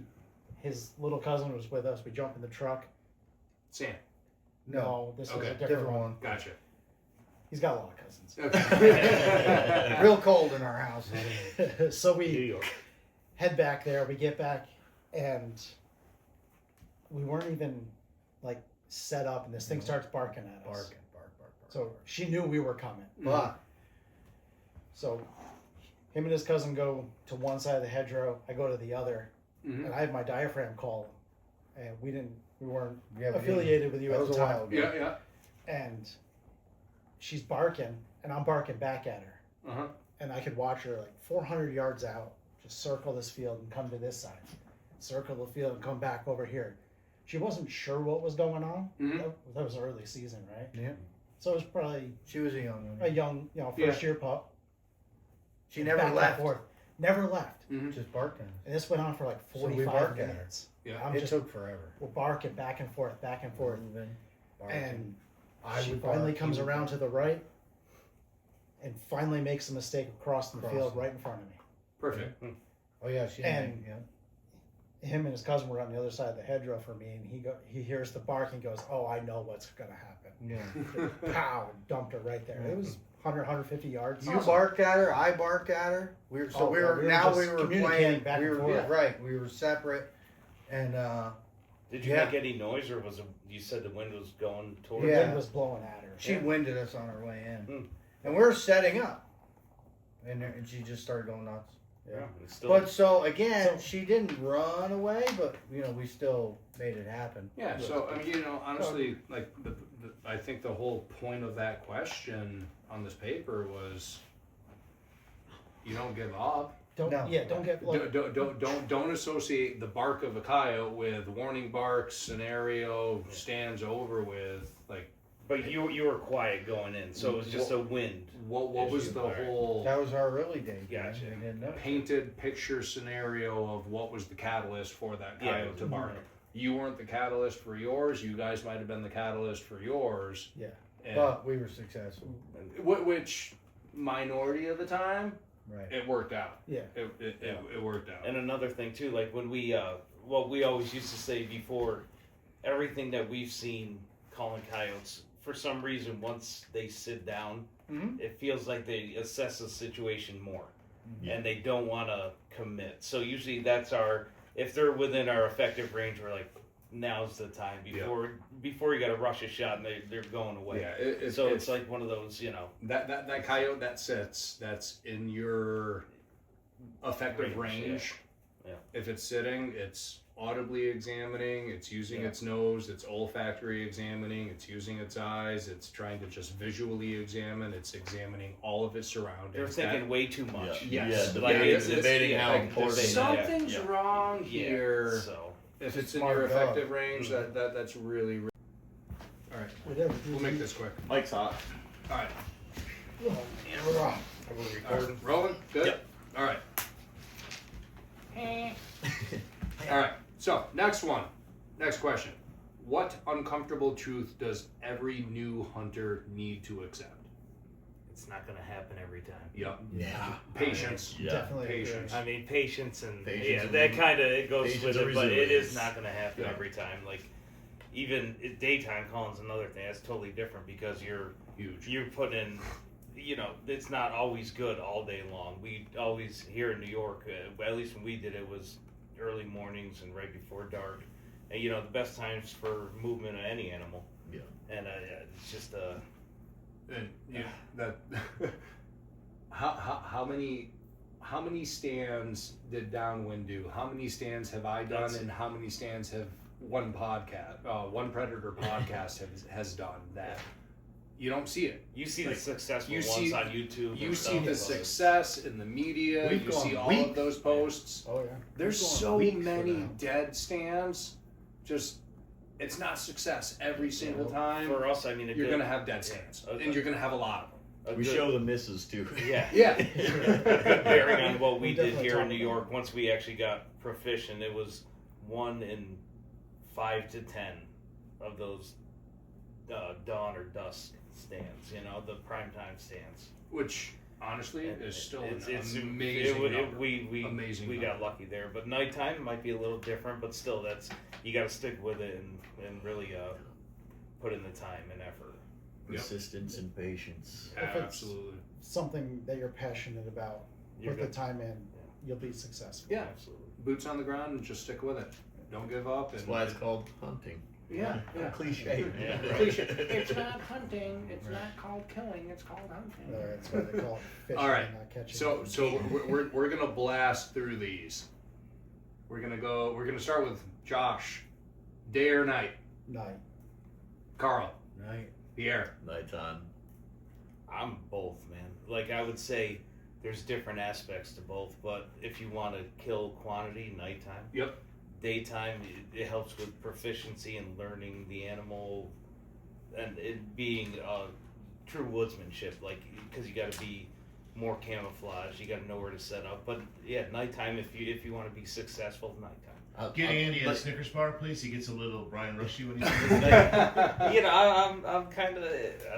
We didn't really explain It's tough like, because why we- nighttime either. We probably could've that was a good elaborated elaboration. a little, Yeah. but yeah. I And- mean, because nighttime for me is like, you know, we go out there, you get that call around, those coyotes are coming, you have no idea where they're coming. We've had them pop out 6-8 feet from us in the hedgerow. That thrill of just not being able to see anything but what that scanner's on. Daytime, I mean, you got a lot more peripheral, you can kind of, you're a little more aware. You know, I mean, that thrill of just never knowing where they're going to pop out and when. You know, that's why nighttime for me. I've hunted them daytime too. And it did change for me. Kids. I Oh, mean, yeah. so it's a lot easier at it now. Family life. And, yeah, they go to family bed. life, We so- go hunt. I mean, there's a Absolutely. lot to it, but I just like the daytime. I don't know. There's something about it. It just makes. Yeah. And plus, we get videos on our thermals and stuff, but I just like seeing them on the footage. What's nighttime for you guys? Why nighttime over daytime? Work schedule, Yeah. family schedule. Yeah. Yeah. Yeah, work and family, That's it. but I don't know, the ease of movement. Yeah. Yeah. Like it's It's an definitely extra camouflage. it's definitely Yeah. easier. You can get away with and so I much like more. when the world is asleep. Yeah. No, The absolutely. neighbor- 'cause we Sneaky hunt- kitty. Well, we hunt places where there's people, so Yeah. people would be outside doing things, Yeah. Mhm. and it's just coyotes don't like that movement. They don't Yeah. like that movement. They don't like that sound. Yeah. No, It's all absolutely. preference. You know, I'm gonna have to agree with this guy right here. Slap. Got a sweet spot in my heart for daytime calling. Absolutely love the challenge and Because it's super hard here to the, do. Yeah. the videography at like the stars have to align. Cameraman. Love the daytime, but the ease of convenience for nighttime And definitely success. and I mean, family you're- life. You're gonna Like have more success. you're in that animal's most active environment when the light go when the lights go out, and your success rate's going to go up. So success rate nighttime. I love daytime though. I love hunting in the day. Harder success. Nighttime is the right time. All right. So snow or bare ground? We'll start with Carl. Snow or bare ground? Bare ground. Okay. It's harder for us to move. It's harder for them to move. Snow or bare With ground? the snow. With the snow? With To be with clear. the snow. Yeah. Okay. Snow though, like if you're not that good Hmm? and you got to track things, Mhm. obviously better. Yep. Yeah, that's definitely a toss up there because you got all the tracking and you can Coyotes. learn a lot more about how they came in, where they came in, if you Mhm. did shoot when Yep. tracking it. Yep. Absolutely. You know, my hips and knees and stuff are not really good anymore. I'm doing concrete, not concrete, plumbing and heating. Yeah, We like- got a lot of like I concrete. said I before, don't like walking all that of that far. We blue got collar snow. work. Yeah, Yeah. that snow makes You extra beat the high hell out of your steps. body. Yeah. Yep. So- You didn't say how much snow. that's I all. didn't Yeah, say how. true. I mean, I was going to elaborate on Yeah, what it once is. I said, yeah. For little me, it elaboration. would be a little bit of snow because daytime, like easier Oh, to yeah. see when anything Soft, pops quiet out, snow. soft, Yeah. quiet. Yep. Soft, quiet, and- Visually, if you didn't have Contrast. Yeah, Contrast. contrast. Yep. Yeah, the visual on that too. Yeah, Yeah, yes. that all being like huge, so easy to huge, see. huge in the daytime. But if I had to pick, Yeah, bare ground. absolutely. Oh yeah, especially me. I like walking up bare ground. I like a little bit of dusting of quiet snow, easy to walk. You shoot that coyote, and now your hand is forced to actually go out there to recover the coyote. What else are you going to learn? Where's the rest of the tracks? Like, Yeah. holy crap! Look at that scent post And and, you all the can coyote learn. tracks Yeah. over here. You could and learn so much. You like when you look and examine at where that coyote came from, and you shoot it on the edge of habitat without walking into the crap. Like you can learn so much of coyote movement of just recovering the coyote with snow on the ground. Josh, I'm gonna have to go with bare ground. bare ground. Yeah. Okay. Same reasons. Yeah. Do you want to elaborate? Yeah. It's not just bare ground. We've I like been bare covered. Bare ground. ground, man. Yeah. Yeah. All right. I know the answer to this one. Electronic or hand call? Pierre. Well, Well. if it's not me calling, I love the sound that these guys make. But I mean, I really only use my e-collar. That's I just okay. haven't gotten proficient enough with it. I don't know. I guess I just don't trust myself. But that's Huh? that. You know, I just think I go would put it right fucking in the do middle, it. so I could just, well, I'll cut them out, put the 2 chairs together, and look like 4 people were here all day long. What do you say? I miss him there. he was busting balls. Oh. Yeah, I don't know. I mean, like I said, I just got to get out and do it. Make the mistakes. Yeah. Just haven't done But it. you know, right now with an e-collar, it's not broke, don't fix it. Yeah. And- Well, I mean, I go out by myself and I put the e-collar out. I'm usually 1 or 2 stands and I'm back home as close to the house. Yeah. You know, I mean, I go with these guys and they run the hand collars. I leave it to the guys who use them all the time. E-call or hand call? So for me, Wait, I like 'cause it when- he's not even a hand caller. really. exactly. I like when he calls. I just go along That's for what- the yeah, ride. that's what I'm saying. I've called his enough. e-caller. I've called enough into the hand. I'm like, I'm done. I like, Yeah. He's his B caller. yeah. Yeah. I'm the B-caller. B-ride. Brian Rush. No. Like, hand calling's got a soft place in my heart, but I have nothing against the e-collar. I would use it. Right. So, Yeah. but- Okay. Well, I like taking nothing, turning it into something, and building in a game call. Right. And I made that happen. I did this. I tuned that. Like, Takes the whole thing of being a caller to another level. you know, not just being a hand caller, but I built that. I tuned that. I made that sound. I created that. So yeah, I got to go with a I hand fooled call. him. I did that. Yeah. I didn't sit there with a remote and I called him in. No, I physically did that. So yeah, I'm What gonna do you have think? I'm gonna have to Yeah. bias to go with that Me, hand I call. think I'm gonna answer this for both of us. A mix of both. Yeah, Honestly, use both. abso-freaking-lutely. Situational. Situation. Yeah. I mean, it's nice if you have like a weird wind, you can put your e-collar way out so Yeah, the that's tension's weird. there Yeah. rather than on you. If you have a Yeah. hand call, Yeah, that absolutely. attention's you, not Situational. over there. Right. So, And I've said yeah. before, like destination points. What Like, do I start with? focus of attention? Especially here, knowing that the like topography, how big the fields are, and Yeah. what we got to use. I mean, there's a lot. What of do I stuff start that- with? I start with hand calls. And then I'll do a mix of both. They have their place. Am I solo? Am Mhm. I, or, cause I go out solo a lot. So It's I gonna be I can situational. use my hand call and my second guy is my e-caller. Yeah.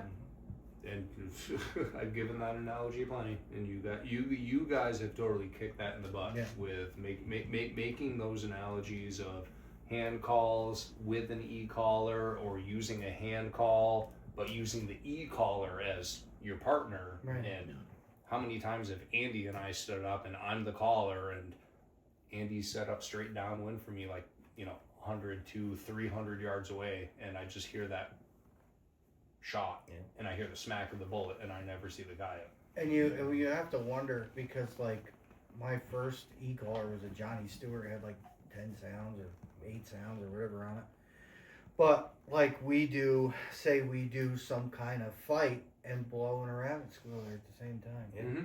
Yeah. What are they fighting over? You got to Right, paint the yeah, and picture. like Paint the now all picture. the new Yep. e-callers play 2 sounds at once. Why? Yeah. Is that something we did? Like Yeah. Yeah. The 3-way with these guys is always awesome to hear. Like I said, when they're split Spread up out. on either Yeah. side and then the caller's in the middle. Yeah. Bing, bing, bing. All the sounds bounce. Incredible. That's awesome. That's awesome. paint All the right. picture. So we're Yeah. going around the room here. We're starting with Andy on this one. Average winter stand length. All right, so it's different daytime and nighttime, I would say, because usually we try to get the most out of the daytime sets that we do. So we do those morning and evening, maybe one mid-morning, but I would say 30 minutes for daytime. Nighttime, it all depends. Like before we had our contests here, I mean, I don't want to go on a tangent, but those ones you're trying to get the most stands in, most coyotes killed, I would do like 15 minutes, boom, boom, boom. Again, there's so many things that go into it, Variables. variables. Like Yeah. breeding season, when I howl, I'd like to give it more time. Mhm. And so there's just a lot of variables on that one. My so going around counterclockwise here. Average winter stand length. I'm going to stick with the same answer I'd give any time of the year. How big is the habitat? How big is the habitat, and what kind of habitat is it? Is it agricultural? Is it big timber? And just knowing the dynamic of family groups of coyotes, and if it's agriculture, you're going to have core areas. You're going to have overlapping home ranges within agricultural districts, because fields, mice, voles, more food source, tighter home ranges, but you're still going to have core areas. I'm going to stand there longer because it's not just one family group, it's another family group, it's another family group, it's another family group. When I'm in big timber, my stand lengths are actually going to decrease a little bit because I'm in the right place, but potentially at the wrong time. And I'm really only communicating to like one particular family group because their core area is, or excuse me, not core area, but their home range is exponentially larger, and they need more room, more ground to cover for sustainability to live. So depending on the time of year, really doesn't matter. It's going to be how big is the habitat that I'm actually calling, and how long is the stand actually going to take. So it's habitat, not time of year for me. I'm gonna kind of go opposite. I'd say early season we'll do shorter stands. Mm-hmm. But as Fresh the season, ears.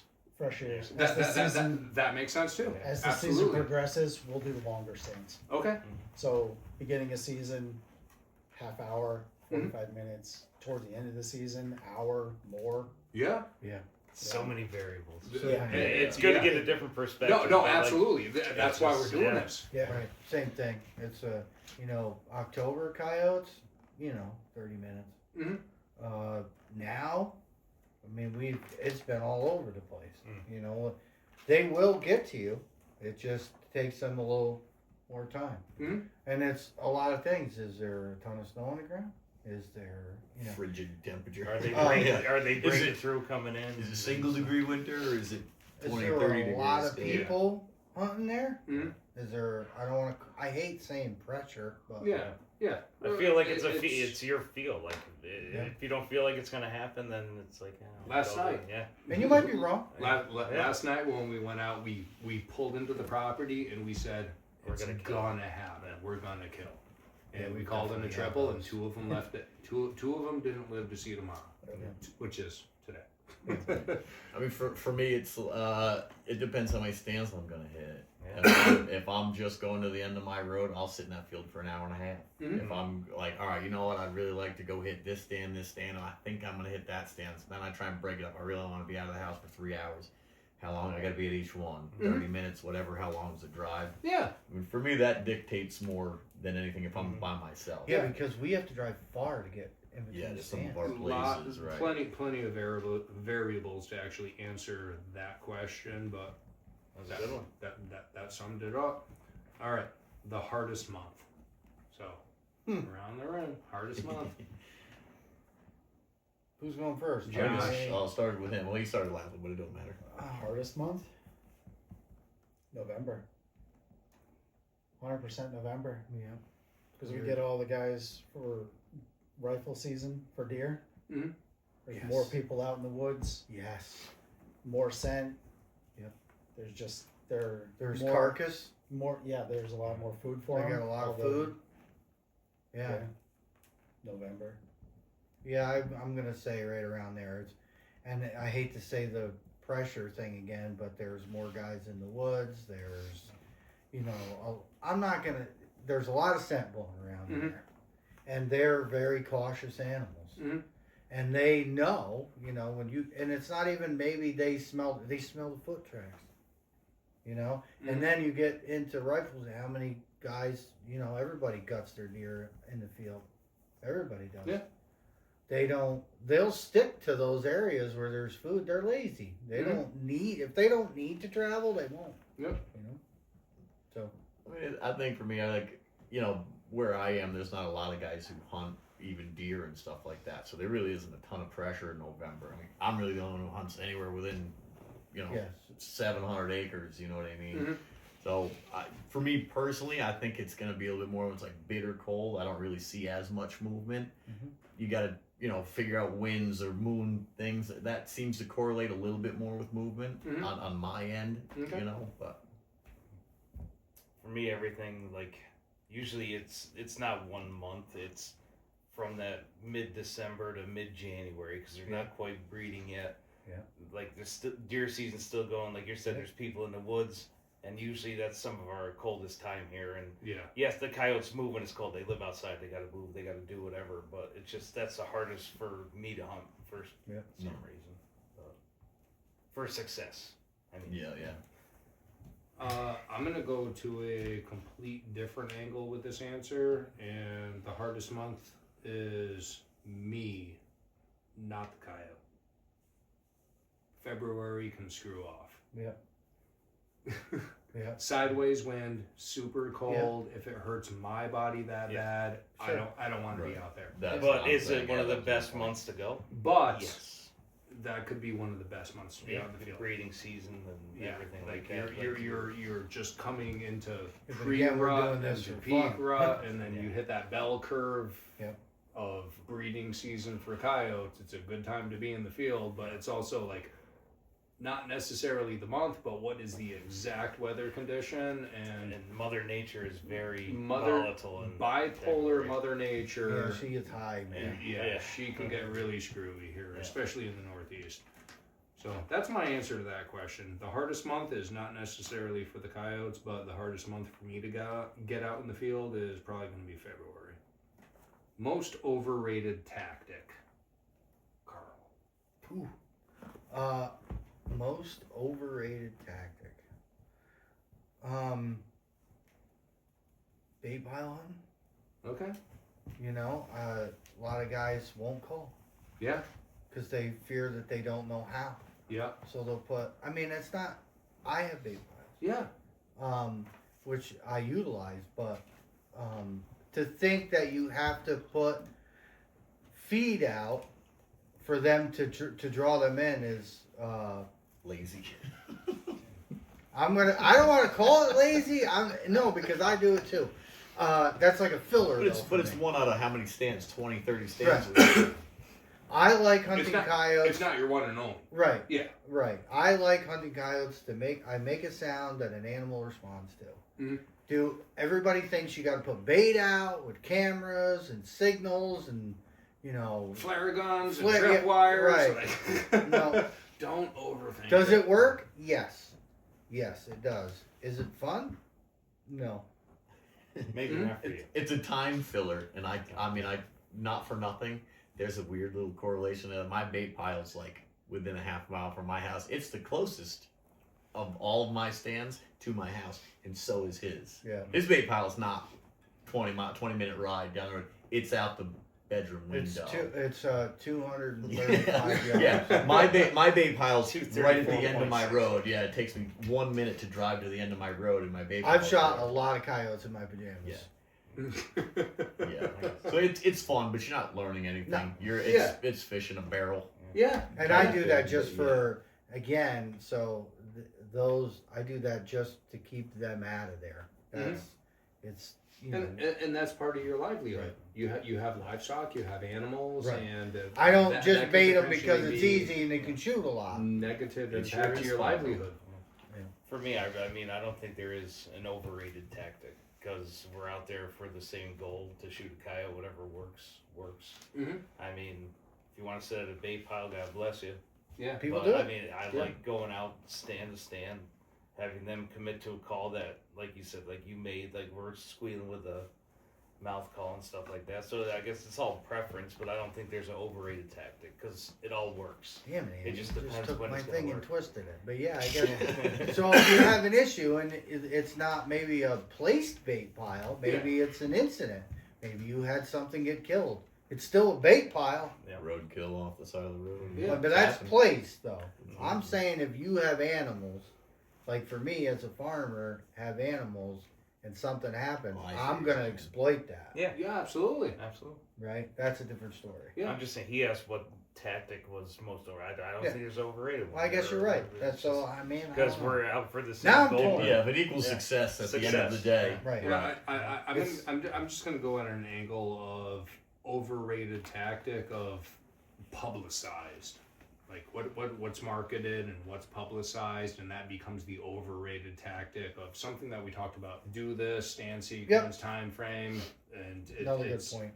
it's taking marketing ploys and applying it to your demographic, but you're not taking the bits and pieces of habitat carrying capacity. If you do this, you're guaranteed this. Like you got to take bits and pieces. Using of- someone else's recipe. yeah. Use somebody else's recipe. Like you don't take the whole, like ours, like collectively here. That's why we're doing this. Yeah. You take little bits and pieces of somebody's gospel. This is our gospel because this is what works for us. Right. Take bits and pieces and just apply little bits. Watch, learn, listen, boots on the ground, woodsmanship, and it's going to take time. You're gonna break a ton of hearts Yeah. with this whole thing right here. Yeah. Because how many people, and I'm not like knocking them, but they're game call sellers or whatever. Yeah. Play this for this much, this for this much, this it will work. Not all the time. Eventually, Yeah. like No. you know, Well, they're probably right. It will work, It- but not every time. yeah. That's the thing. Situational. Situational Man, just awareness. keep coming back around. Yeah. Did we get back to coming back around? Yeah. Josh. I don't know. You agree with Andy? Oh, thank you. Yeah. What can I say that he hasn't? Yeah, I Right. don't know. Me I'm and not sure what I could say that would add to this part. If you said bake pile, I was taking and editing the whole question out. right. We'll go on to the next one. If All there right. is another one. No. Opposite. What's the most underrated tactic? I think we've covered this already. We did. Oh yeah. Overrated? Underrated. Underrated? What is the most underrated tactic? When you have this conversation. That silence, the quiet. Shut up. The Shut soft, up. The soft noises. a little Quiet at a and time. coaxing sound. Yeah. man. I'd say learning something more about the animal. That's where I was gonna go with it. It's Yeah. like, we're preaching, like, even your other videos, you're talking about turkeys and watching them, listening. Like, we don't get that up close and personal all the time with coyotes, but you can hear them from a distance. Mhm. Then you can kind of figure out what they're doing, where they're going. It's just watch the animal and learn. And Scan maybe it with a learn red what they light. learn what they eat where you live Yeah, at that time of the year. And that's what we talked about. Kumquats in some Yeah. places. No, we talked about it before. We find so many scat piles with apples in it. Yeah, Oh, they I don't know how to love make an apple sound, apples, but they're melons. they're always there. They're doing that. They're A couple nights ago, we were driving by a farm, and I go, "Hey, remember that coyote we videoed up in that apple tree it over was there? climbing in It was in the crotch of an Oh, apple tree." absolutely. Yeah. We've shot plenty of them out of the orchards that come Yeah. out of the Oh, orchards yeah. and run right They across the love street. melons, man. They love I mean, the anything mice- sweet. The I mice like are melons too. I know. the mice are in there eating the apples and stuff too. Oh, yeah. So it's two to one. Multiple food sources. Yeah. So, like, collectively, the most underrated tactic is shut up, coaxing sounds, but listen to the animal. Watch the animal, learn from the animal. Exactly. Yeah, we sound like we're saying the same thing over and I over. know. Yeah, I mean, it's, Well, it's just a recap question, Yeah. pretty much. Yeah. These are really, really, really quick Q&A of point and shoot. And it's kind of summarizing things that we've talked about.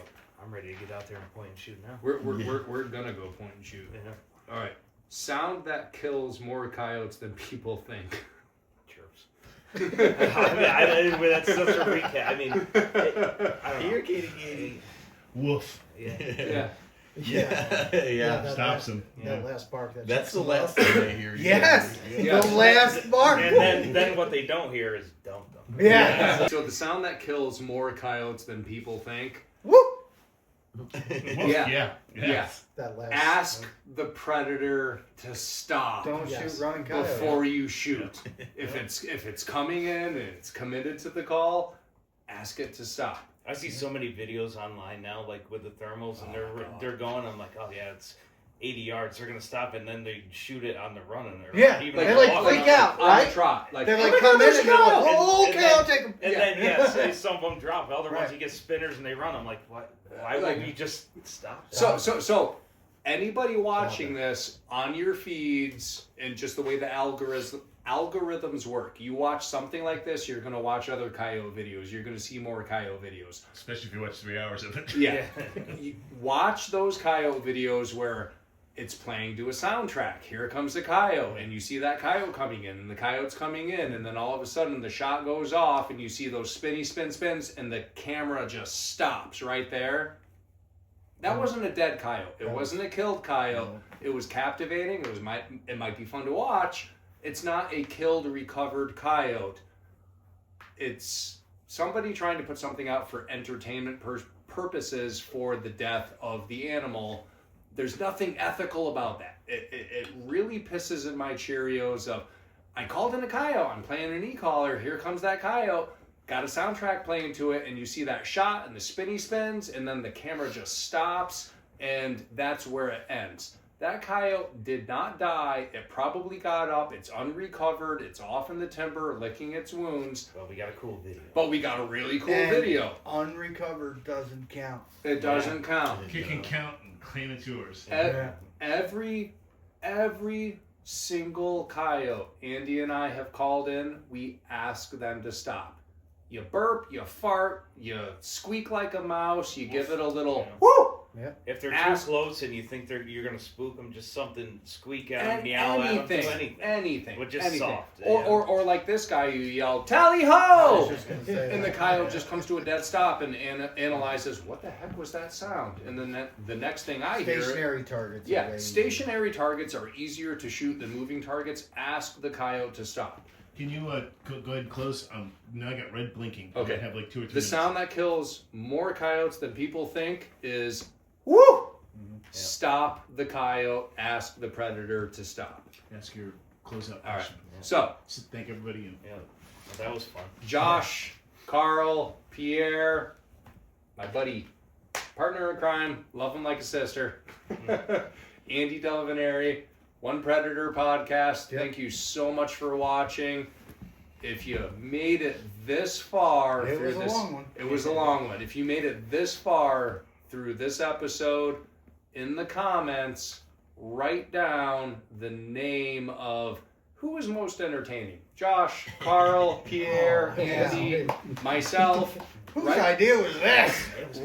Write down the name of who you enjoyed listening to the most, and then just leave a comment. That's going to put you into a drawing for a call that I'm going to give away. Thank you so much for watching. Like it, subscribe it, watch my boys here on the One Predator Podcast. We'll catch you next time.